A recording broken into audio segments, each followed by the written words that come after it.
Bueno, la charla se titula Haciendo Marcianadas, aunque el título que le mandé a Mar era el videojuego como un sistema híbrido de investigación e innovación, pero bueno, no pasa nada, son cosas de directo.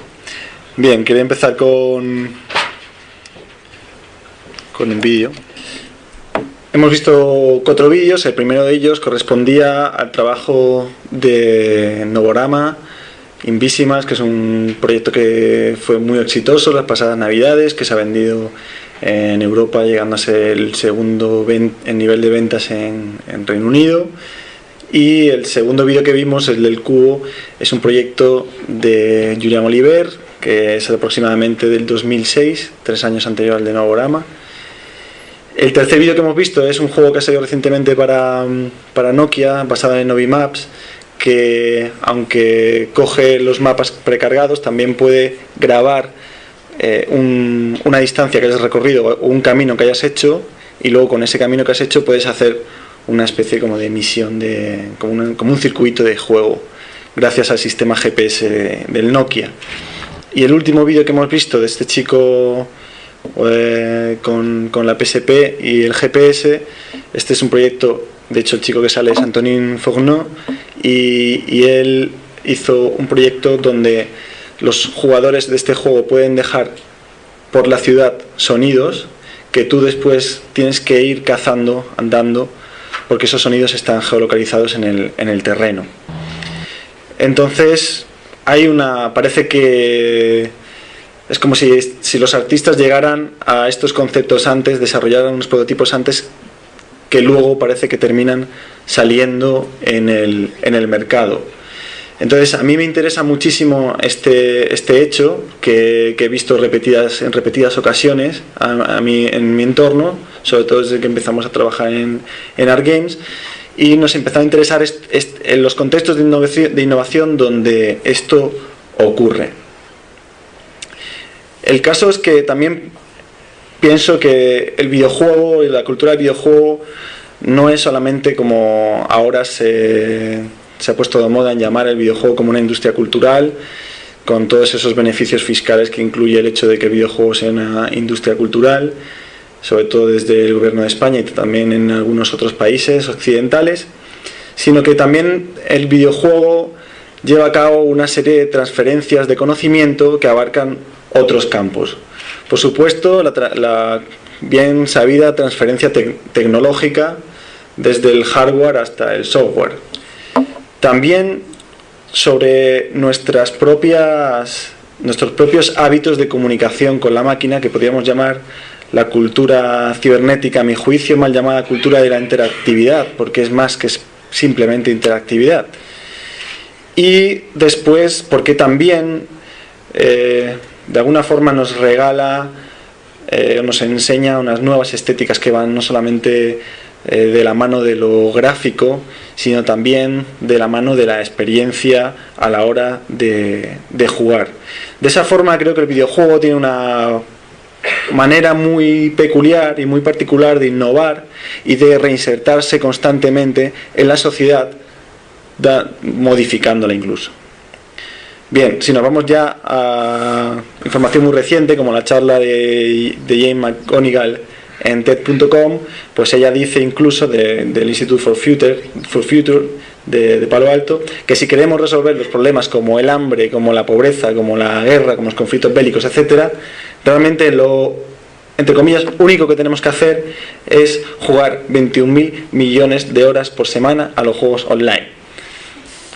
Pero la gente de TED.com también se rió, pero cuando terminó la charla no se rieron más de ella, por lo menos. Entonces hay un esquema que a mí me parece muy interesante en esa capacidad del videojuego, no solamente por enseñarnos cosas nuevas a nivel gráfico o jugable, sino por cómo el videojuego interfiere en estos procesos sociales y culturales. Bien, porque considero que también es responsable en gran medida de esos cambios sociales y culturales. Alex Galloway dice que hoy en día la máquina, cuando se refiere evidentemente a los ordenadores, son el escenario de la diversión, pero es que también son el escenario del trabajo. Pero antes fueron el escenario de diversión, porque cuando nuestros padres, en mi caso, compraron estos ordenadores, en muy pocas ocasiones era para hacer la contabilidad. De hecho, quizá en algún momento empezaron a hacer algo de contabilidad, pero después lo dejaron, abandonaron aquello y dijeron, mira, que se lo quede el niño o la niña y ahí que jueguen. Entonces, gracias a los videojuegos, estas máquinas, como una especie de Space Invader, estos extraterrestres que hacían los ordenadores, llegaron a meter las máquinas en las casas y entonces el complot llegó a hacerse realidad. Y al final, lo que parecía una máquina para jugar se convirtió en una máquina para trabajar. Así que cambiaron nuestro entorno, cambiaron nuestra forma de hacer las cosas completamente. Hoy en día, de aquí, ¿quién no trabaja con ordenadores? O sea, se ha invertido completamente el proceso de uso de la máquina, en este caso para trabajar, ¿no? Entonces, gracias a los videojuegos, de alguna forma nosotros hoy en día, o por mucha culpa de los videojuegos, estamos hoy día en la sociedad de la información y hemos aprendido a usar los interfaces de los videojuegos que luego se transformarían muy poquito en los interfaces que ahora usamos para usar el Photoshop, para movernos por internet, etcétera, etcétera. Bueno, por cierto, que ese era el primer ordenador con el que yo aprendí a empezar a programar un BASIC. Pero también los videojuegos están digitalizando nuestro mundo y están simplificando los modelos de simulación que de otra forma serían súper complejos. Es decir, que cuando Leontiev le piden que haga un sistema, un esquema económico global, la ONU le pide en 1975 aproximadamente, haga usted un sistema económico global con todas las áreas del planeta y cómo va a ser el futuro del planeta en los próximos 25 años, el tío, que además trabaja con una PDP-1, todo curiosamente, pues se hace un mamotreto de libro horrible, indigesto, que no recomiendo a nadie que no sea economista leer. Yo intenté leerlo, bueno, lo leí pero no entendí nada. Y sin embargo, pues viene Will Wright y hace, pues eso, SimEarth o SimCity, y de esos modelos súper complejos ahora están se hacen de una forma sencillísima. Es decir, estamos controlando toda una ciudad y todos los procesos que se desarrollan en una ciudad o en un planeta, y aprendemos unos esquemas que serían súper complejos de aprender si empezásemos, por ejemplo, a estudiar biología o urbanismo o políticas urbanas. De forma que los videojuegos demuestran tener un potencial discursivo, dialéctico enorme. Y además, estas gráficas, que en algunos casos son la herencia de las gráficas de los videojuegos, o las interfaces, que son las herencias de las gráficas de videojuegos de los 80, resulta que están calando en los sistemas actuales de geolocalización de problemas o que utilizan las propias instituciones. Es decir, que de alguna forma las interfaces de control de la administración pública se están pareciendo también mucho a estos sistemas que nosotros empezábamos a usar hace, en algún caso de algunos, pues 15 años, ¿no? Bien, las primeras marcianadas, y por supuesto esta máquina que tenemos aquí, la PDP-1, sonará muchísimo a muchos y a muchas de vosotras. Mi pregunta es: ¿cuál es el germen del videojuego moderno, como lo entendemos a día de hoy? Y entonces me podría haber centrado en muchísimos otros, pero me he centrado en dos hitos de la innovación que tienen una consecuencia de amplio espectro en lo que hoy conocemos como videojuego moderno, con todos los elementos que nos gusta usar en esos videojuegos tan modernos. Y bueno, la primera marcianada, la de 1961 a mi juicio, la primera marcianada es una mezcla de ciencia ficción, hardware de última generación y una autodenominada guerrilla de hackers. Y estos hackers hacen el primer videojuego. De hecho, se denominaban a sí mismos el grupo de estudio del Instituto Huygens en guerrilla espacial. Toma ya. Y son entre estos dos, y de hecho Martin Graetz, que creo que es el que está ahí a la izquierda, llama hackers, en un artículo publicado sobre la historia del Space War, que es el juego del que estoy hablando, llama hackers a ese grupo de estudio Huygens que crean el primer videojuego de disparo de la historia, y que además es el primer videojuego, al menos según algunos estudios, en que se juega con un avatar. Bueno, pues este juego, como he dicho, mezcla la ciencia ficción, porque eran unos auténticos flipados de Doug Smith, es decir, de uno de los autores más reputados de ciencia ficción de Estados Unidos. Luego, claro, eran unos frikis programadores que tenían en sus manos una máquina que casi nadie tenía en aquel momento opción de trabajar con ella. y que además se reunían en una calle que se llamaba Heigan, y por eso se autodenominaban Guerrilla Heigan o Guerrilla Estudio Heigan, Grupo Estudio Heigan. Y parece ser que el único programa que era capaz, como una prueba de humo, que era capaz de ejercitar cada aspecto de hardware de esa PDP-1 era precisamente el Space War, y no se les ocurre otra cosa que coger la ciencia ficción de Doc Smith y convertirla en algo que luego conoceríamos como Space War, y que, bueno, como en Game Innovation Database, con todas las cosas buenas y malas que tiene este grupo de investigación, indican que Space War sería el primer juego que funciona con un avatar tal y como usamos los avatares a día de hoy. O sea que creo que es un poco importante este juego. Bien, por otro lado, estamos familiarizados, por supuesto, con el tema de la web 2.0, un término que se acuña en 2004 y que, según palabras de Henry Jenkins, aunque también se está refiriendo al tema de los fans, dice que, bueno, el concepto de audiencia activa que se da por sentado hoy día en la industria mediática, el mismo que permita a los consumidores medios archivar, comentar y apropiarse de los contenidos y volverlos a poner en circulación. Esa sería un poco la definición de la web 2.0, que tiene como base el User Generated Content, el contenido generado por los propios usuarios, ¿no?, que archivan, comentan, apropian y vuelven a poner esto que tanto le gusta a las GAE. Bien, pues para mí, a mi juicio, esto comienza en 1994 con el juego Doom. Y diréis, ¿pero cómo es esto posible? No puede ser, 10 años antes, con un juego. Bien, pues el caso es que la gente de ID Software crea un editor de niveles para el juego, pone a disposición estoy hablando de 1994, pone a disposición de los jugadores que nos conectábamos en aquel momento con un modem de 56K, ¿vale? Algunos de vosotros no sabéis ni siquiera qué es eso. Parezco ya el abuelo Cebolleta, no puede ser esto. Y bueno, pues ponen a disposición de los jugadores un servidor para que compartan esos niveles que han creado, y además se dan cuenta de que crean comunidad, es decir, que los jugadores empiezan a comunicar entre ellos para decir, oye, ¿y cómo hiciste este nivel? ¿Y cómo metiste esto?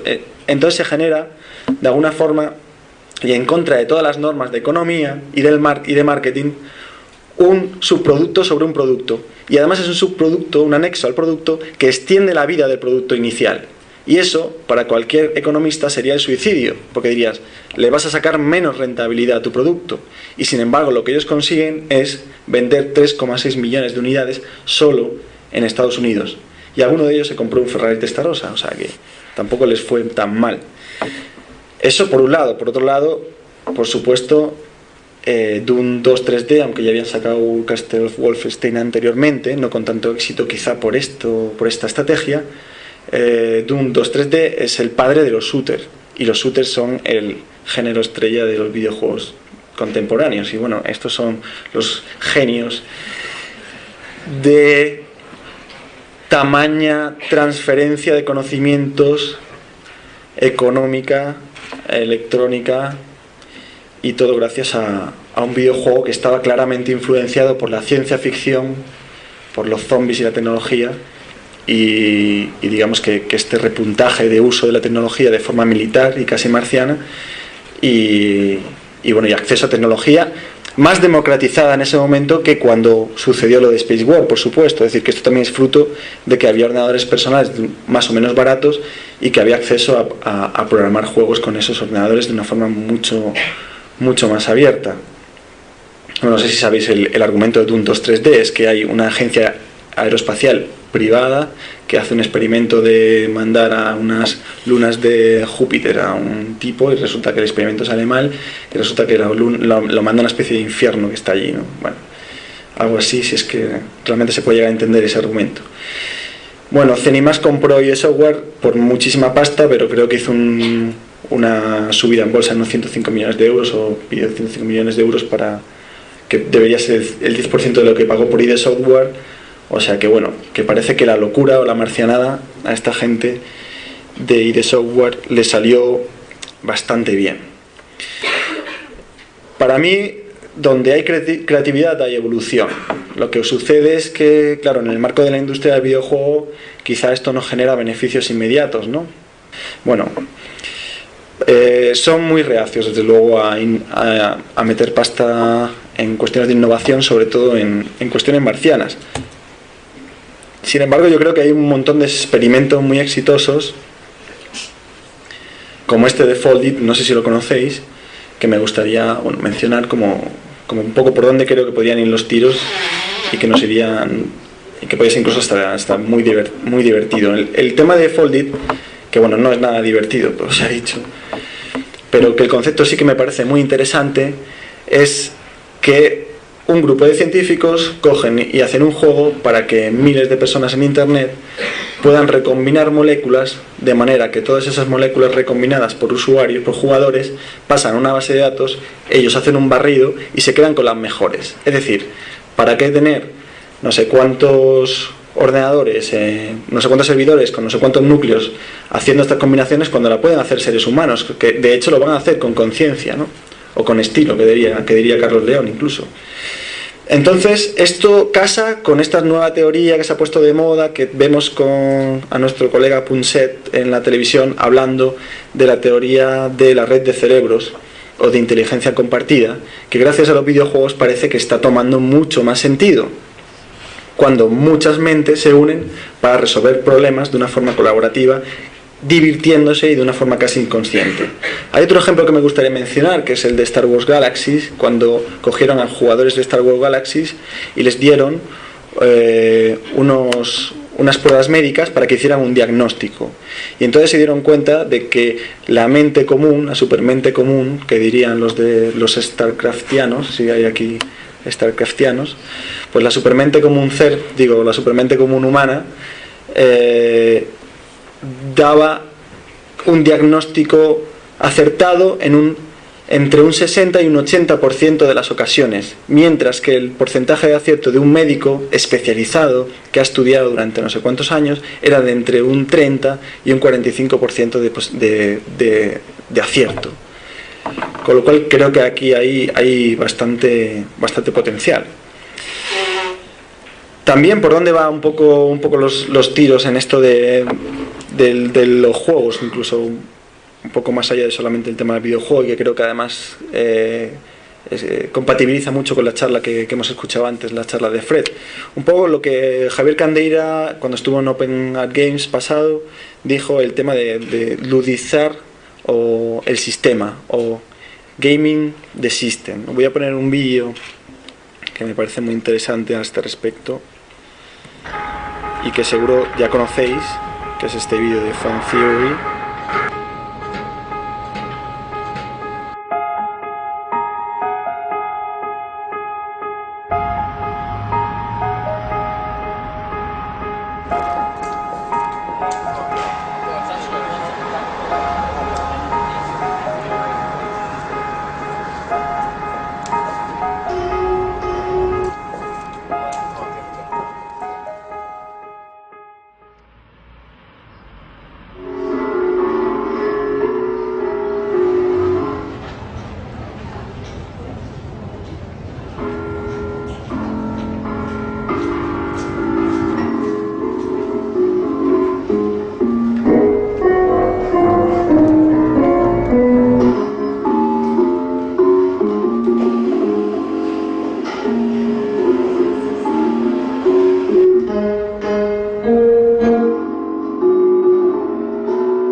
Bueno, en este sentido,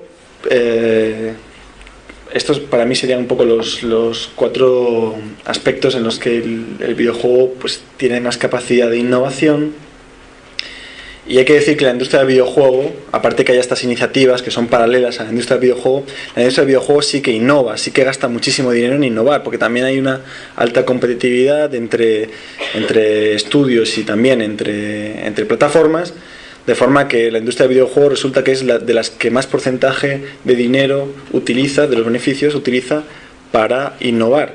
Pero evidentemente casi siempre innova en un aspecto, que es el tema de la gráfica. No innova quizá en temas de gameplay, innova quizá en temas de sonido, en aspectos sociales poco, ¿no? Miguel Vallejo, Dr. Goifar, ponía este gráfico en un Open Art Games, indicando que, bueno, que aparte de que solo el 10% de los videojuegos, solo el 10% de los videojuegos comerciales realmente dan beneficios, básicamente esto ocurre porque el control que ejercen determinadas personas que conocen poco el medio no permite innovar en otras cosas como puede ser el gameplay, de forma que las innovaciones en gameplay se producen casi siempre en contextos más periféricos al de la industria principal. Pero también luego vemos cómo la industria principal fagocita todos esos esfuerzos de una forma quizá que solo aprovechan ellos mismos, ¿no? Entonces, bueno, se innova en tecnología, según Miguel Vallejo, pero no se innova en creatividad, porque la innovación, según estos MBAs en economía que dirigen a las empresas a la industria principal, a mainstream, comporta un riesgo demasiado alto. Y al final, cuando vamos a comprar un videojuego, parece que son todos reversiones del mismo, solo que se ven un poco mejor, ¿no? Bueno, pues con este cóctel un poco en la cabeza, con este cóctel de que la innovación, la historia del videojuego demuestra que de alguna forma la innovación se produce, y bueno, incluso quizá en algunas otras disciplinas que la innovación se produce en contextos un poco marcianos, con esto en la cabeza de que, bueno, de que hay gente haciendo cosas bastante interesantes y bastante curiosas que no tienen quizá toda la repercusión que deberían tener, y con esto de que la industria le resulta poco jugoso el hecho de innovar en cuestiones que tienen más que ver con los aspectos sociales o con el tema del gameplay o las dinámicas de juego, pues me planteo hace unos años el hecho de hacer un laboratorio que aúne a estos artistas que parece que van por delante y a la industria, para que ese terreno que tienen que recorrer cada uno para encontrarse sea un poquito más estrecho, ¿no? Entonces me reúno con PlayStation en el marco de Media Lab Prado, que es un centro de investigación de aquí, ahora hablaré un poquito de él, y con la coordinación de Art Games. Entonces creamos el PlayLab, que es una plataforma donde intentamos explorar el contexto del videojuego como espacio para creación, para experimentación, para innovación, aprendizaje, reflexión, y como un sitio de confluencia entre muchas disciplinas, con el videojuego como centro, intentando crear de esta forma una especie de laboratorio de I+D, pero que sea barato, que sea asequible, ¿vale? Bueno, ¿cuáles son las líneas de investigación del PlayLab? Y esto sí que lo tengo que leer, lo siento. Bueno, pues el videojuego más allá de la pantalla, que sería la ciudad como la arena del juego, los juegos geolocalizados, juegos de mesa y aplicación en artes escénicas, robóticas y temas de realidad aumentada. Cuando digo esto, esta es la convocatoria que se publicó para que nos presentaran proyectos, ¿vale? El juego como generador de espacios de socialización. Decir que el juego sea de alguna forma la excusa para procesos de colaborativos de producción, y también temas de social gaming. Aplicaciones del juego y del videojuego en otras áreas que pueden ser como ciencia, ingeniería, economía, educación, nuevos sistemas de organización social, un poquito como hablé antes, como SimCity, intentar hacer un poco de SimCity en el mundo real. Los usuarios toman las riendas. Esto significa remezcla, reutilización, intervención de videojuegos ya existentes de una forma prevista o imprevista, practicando, incluso hackeando, si se puede, el hardware para que forzar a lo que entendemos hoy día como videojuego a hacer cosas para lo que no estaban previstas, ¿no? Videojuegos artísticos y o críticos, un poco más en la línea de lo que comentaba Fred anteriormente, nuevas narrativas interactivas, hacktivismo, videojuegos que tengan que ver con género, nuevas formas de representación. Intervención en mundo persistente multiusuario, que sería un poco como intervenciones performativas o situacionismo performativo en videojuegos online multiusuario, videojuegos de rol, y videojuegos para los nuevos jugadores o jugadoras, videojuegos 2.0, casual games, minigames, así como propuestas que aporten o fomenten una mayor presencia del ámbito femenino, no solamente como disfrutadoras de los videojuegos, sino también como productoras de esos videojuegos. Y estas son un poco las líneas conceptuales que teníamos como convocatoria al PlayLab. Bien, pues las tres empresas que estábamos, o las tres instituciones o agentes que estábamos involucrados en el PlayLab eran PlayStation por un lado. Yo creo que no hay que hablar mucho de PlayStation. Sin embargo, para mí, pues estas megacorporaciones, estos dinosaurios, son muy polifacéticos, ¿no? Entonces yo intenté de alguna forma estimular el espíritu de PlayStation, que se correspondía más quizá con la campaña de PlayStation durante PlayStation 2 de Welcome to the First Place, que estaba dirigida en ese momento nada más y nada menos que por David Lee.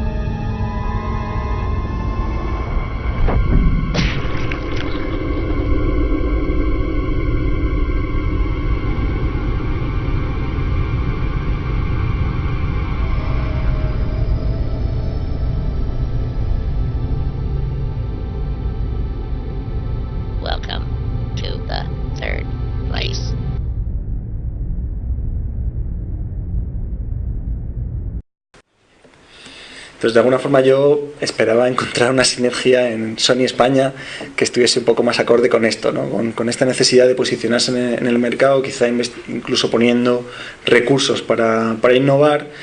En este momento, pues Sony se tenía que posicionar como una máquina en un momento también muy parecido ahora, donde había una guerra muy ardua de plataformas, que claramente ganó Sony con la consola de sobremesa más vendida de la historia, que es la PlayStation 2. Todavía lo sigue siendo, ¿no? Y bueno, este era uno de los implicados en la historia, que finalmente dio su ok, y después tocaba casar lo incasable, es decir, la megacorporación con el laboratorio de investigación, que además depende de fondos públicos, que es el Media Lab Prado, que es un espacio donde se celebran talleres, donde se hacen seminarios, debates y bueno, reuniones de trabajo, y que a mi juicio pues es uno de los laboratorios de experimentación en arte, tecnología y bueno, difusión de cultura digital, arte, ciencia, tecnología y cultura y sociedad más importantes a mi juicio de Europa. No es el ZKM, no es el Future Lab de Linz, pero la verdad es que no hay muchos espacios como este en Europa actualmente, y parece que lo va a haber menos. Entonces pensaba que era el mejor sitio para llevar a cabo esta experiencia.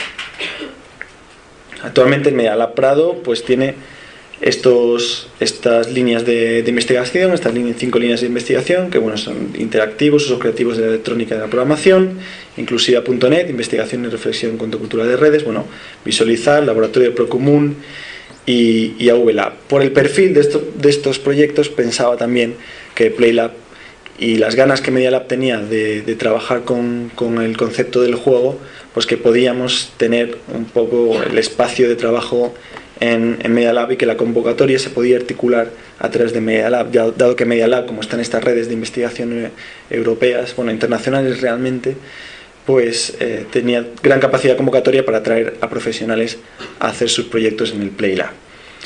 Bueno, entre los proyectos del PlayLab, de Marcanet, me gustaría enseñaros, que se llama Lumo Tetris, y que además coincide, aunque no estuvo hecho en el PlayLab, pero coincide un poco con el tema del videojuego.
Bueno, esto no es un montaje, esto es un proyecto real, es un proyecto de Marc Canet, que además Marc Canet fue uno de los profesores del PlayLab.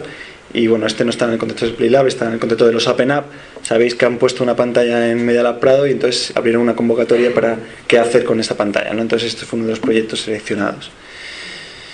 Y bueno, nosotros Art Games, que como bien nos ha presentado Michael, somos un colectivo que está interesado sobre todo en las prácticas artísticas relacionadas con los videojuegos y con la investigación académica con los videojuegos, lo que se llama Game Studies, sobre el lenguaje. Nosotros estamos muy interesados sobre todo en aquellas prácticas relacionadas con Iberoamérica. Estamos un poco cansados de que todos los videojuegos vengan de donde vienen, es decir, que tienen realmente, proceden de la cultura anglosajona o japonesa. Si hiciesen juegos japoneses no jugaríamos nadie, pero bueno, por lo menos si los trajeran. Pero estamos muy interesados en cómo ve Iberoamérica y cómo vemos desde un punto de vista cultural más latino el tema de las prácticas artísticas relacionadas con videojuegos y los videojuegos en sí. Nos gustaría que Mario bailara flamenco, por ejemplo, no sé eso tampoco, pero bueno. Y entonces, bueno, hemos hecho un congreso anual desde el año 2006, 2007, 2008 y 2009. Tenemos unas tertulias que hacemos una vez al mes en el espacio Matadero Intermediae, donde hemos tenido pues profesionales como Joaquín Pérez, director del máster de videojuegos de la Universidad Europea, David Martínez estuvo en el Congreso de Art Games también, John Tons, exdirector de la revista Stream, el director del máster de videojuegos de la Complutense. Hemos tenido a gente que ha generado discusión y debate, que es lo que nos interesa en los Open Art Game. Y bueno, también hemos participado en exposiciones y el PlayLab. Bueno, vamos a hablar un poco de los datos del PlayLab. El PlayLab tiene aproximadamente un coste de 30.000 euros. Somos completamente transparentes, no nos importa hablar de pasta, creo que además tenemos que hacerlo, tenemos que hablar de lo que gastamos y no gastamos. Y bueno, es un gasto compartido a medias entre Media Lab Prado y PlayStation. Hay que tener en cuenta que no solamente estamos hablando de cash, estamos hablando de espacio, de recursos en ordenadores, de personal, de traducciones, etcétera. Es un coste medio aproximadamente de unos 30.000 euros. Pese a que la convocatoria era local, es decir, que solo se admitían proyectos de Madrid, obtuvimos 65 proyectos que venían de todas partes del mundo. La mayoría fueron de Madrid, pero también venían de otros lados. Incluso tuvimos proyectos que al final fueron seleccionados, porque seleccionamos 8 proyectos y algunos eran de fuera, y las personas se autocostearon el hecho de venir a trabajar al PlayLab, por lo que eso suponía, ¿no? Y entonces entre directores de proyectos y colaboradores, porque Media Lab funciona con este esquema: hay una convocatoria, seleccionan unos proyectos y luego una convocatoria de colaboración no remunerada, pero los colaboradores al final de alguna forma comparten la autoría con el director del proyecto, directora del proyecto en este caso, ¿no? Entonces al final teníamos como más de 50 personas trabajando en Media Lab en estos 8 proyectos. Realmente el PlayLab estaba configurado de forma que eran jueves, viernes, sábado y domingo, una semana de descanso, jueves, viernes, sábado y domingo. Y sin embargo la gente vino la semana de descanso a trabajar, o sea que al final estuvimos 2 semanas de investigación y de trabajo intensivo en Media Lab. Teníamos 3 profesores tutores, uno de ellos era Marc Canet, el otro era Antonín Fournier, el chico que vimos con el tema GPS, y el otro es Abelardo Gil Fournier, que es un chico que está trabajando en temas de News Gaming y trabaja con Processing. Evidentemente estos 3 profesores tutores son personas que tienen un perfil de desarrollo, de programación, pero que también está relacionado con el mundo del arte. Y 2 técnicos de laboratorio, que son los técnicos de laboratorio que están en el PlayLab. Y por supuesto muchísimo café, muchísimos dulces y muchísimos frutos secos, que es lo que hace que la glucosa fluya y surjan todas estas buenísimas ideas, ¿no? Bien, entre las conclusiones del PlayLab, creo que la más destacable a mi juicio es que la investigación en sí no es cara y que se puede llegar a rentabilizar. Lo que pasa es que hay que tener ideas, hay que tener ganas y hay que tener imaginación. Y desgraciadamente en el mundo de la economía está escaseando esto. Espero que con la crisis se den cuenta de que se puede imaginar un poco más allá de números, ¿no? Desgraciadamente hay muchas buenas ideas ahí fuera. Digo desgraciadamente porque no se puede dar cobertura a todas. Nosotros desechamos unas 50 y pico ideas, y son muchas ideas. Entre ellas son muy buenas ideas que nos hubiese gustado acoger, pero los tuvimos que desechar. Quizá alguna de esas ideas pues se pueda transformar en un proyecto pronto, pero no pudimos dar cobertura. Bueno, que empiezan a haber nuevos perfiles de investigador y también de jugadores. Estos profesores que estoy hablando, estos profesores tutores del Play Lab, son personas que han estudiado Bellas Artes o que han estudiado diseño, que luego han estudiado programación, y entonces han vuelto de estos dos mundos con un perfil que no es muy común de encontrar. Pero es que además estos investigadores, e incluso la gente que vino y que presentó proyectos que también tienen perfiles similares, de alguna forma cuando crean o presentan estos proyectos o piensan en estos proyectos, están criticando el mundo del videojuego, porque lo que ellos presentan es a lo que les gustaría jugar. Entonces es como ocurre con la web 2.0, ¿no? Que tú generas esa crítica. Ellos quieren hacer el juego al que les gustaría jugar. Entonces, como jugadores están reclamando esto. Si los propios jugadores crean sus propios juegos, es porque habría mercado para esos juegos también. Después, por supuesto, se está investigando en otras áreas que van más allá de la innovación gráfica y que además contaminan a su vez a otras áreas, como pueden ser la medicina, como pueden ser la ciencia, como podrían ser otros ámbitos que no son puramente lúdicos. Entonces, para mí, y esto generaría un congreso entero, esta afirmación que voy a hacer ahora mismo, si se dibujan las fronteras del videojuego de esta forma, entonces estamos hablando de una era post-videojuego, es decir, cuando ahora todas las interfaces son lúdicas, cuando todas las interfaces proceden del mundo del videojuego, cuando todas las mecánicas que llevamos a cabo en nuestra vida diaria están cada día más cerca de lo que hoy día consideramos videojuego y dejan de ser videojuego y se dibujan esas fronteras, podemos decir que esto de videojuego ya no sirve más, que estamos en una post-videogame era. Queda ahí dicho. Y bueno, mi crítica al respecto del material con el que estamos funcionando es que los SDKs, los Software Developer Kit, los kits de desarrollo para las grandes plataformas están muy cerrados. Entonces, ¿cómo pretenden aprovecharse de toda esa innovación? ¿Cómo pretenden aprovecharse de todo el User Generated Content, de todas esas mentes que están ahí fuera con tantas buenas ideas, si solo nos dan un mísero XNA? O sea, no se puede. ¿Por qué no abren licencias académicas? ¿Por qué no abren licencias de investigación? ¿Por qué no cambian la legislación? ¿Por qué no son menos restrictivos? ¿Por qué tanto miedo? Pues nada, vamos a lo que vamos, que es a ver los resultados del Play Lab, que es lo realmente interesante, ¿no? Esta chapa que estoy echando.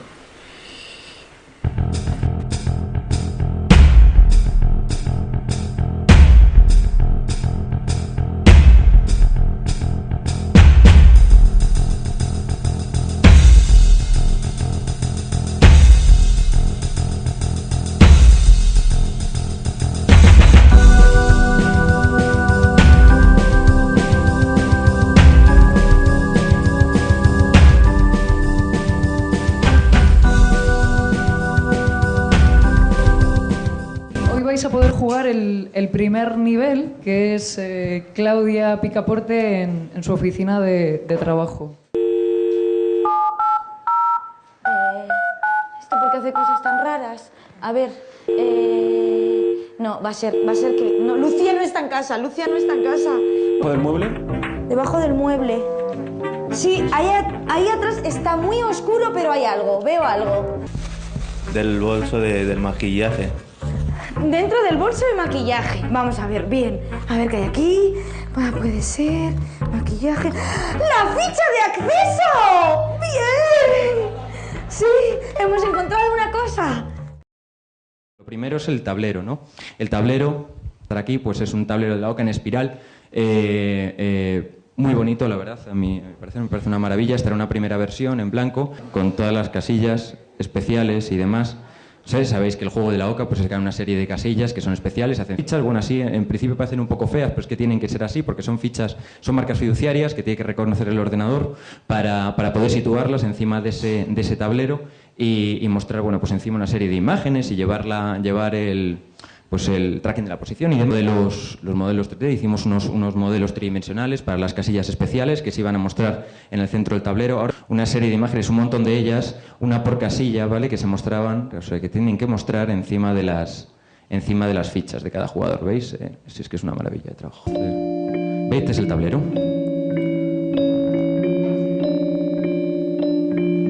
Entonces la idea, eso es solo lo físico, y en el centro del tablero hay una marca fiduciaria que vais a poder ver allí. El caso es que la cámara la capta y en el centro muestra una especie como de oráculo. ¿Veis el oráculo de Jumanji? ¿Veis? Eso ya es 3D en uno de los sitios, ¿no? Entonces ahora vais a ver brotar. ¿Veis la primera?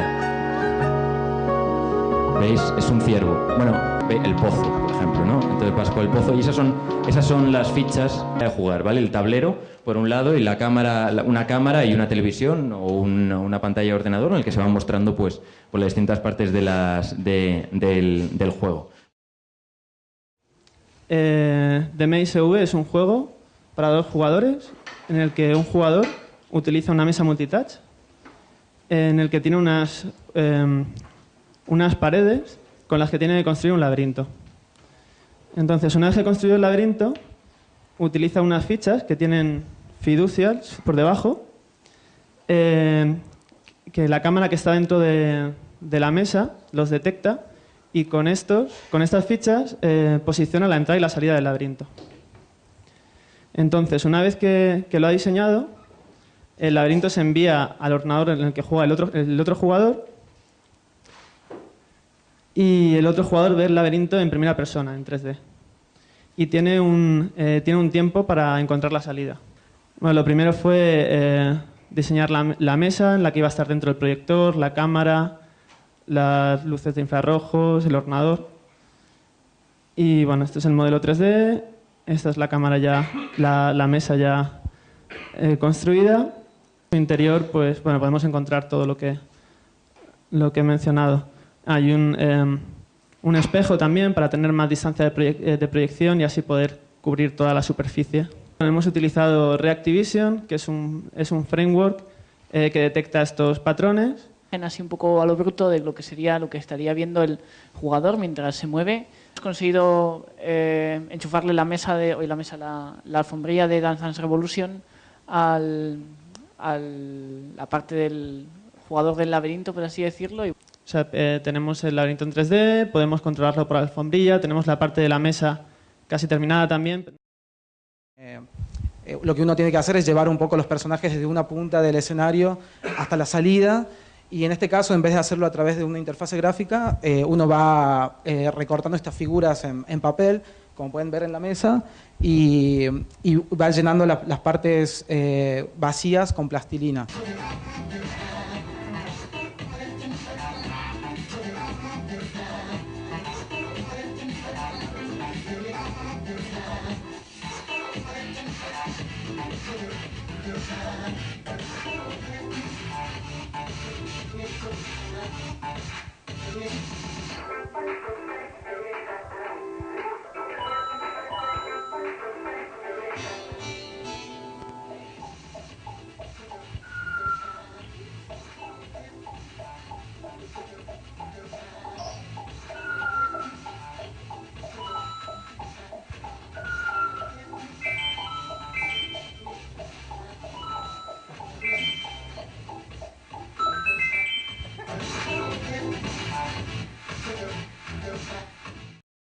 Entonces tenemos una serie de bolas que podéis ver en esa pantalla.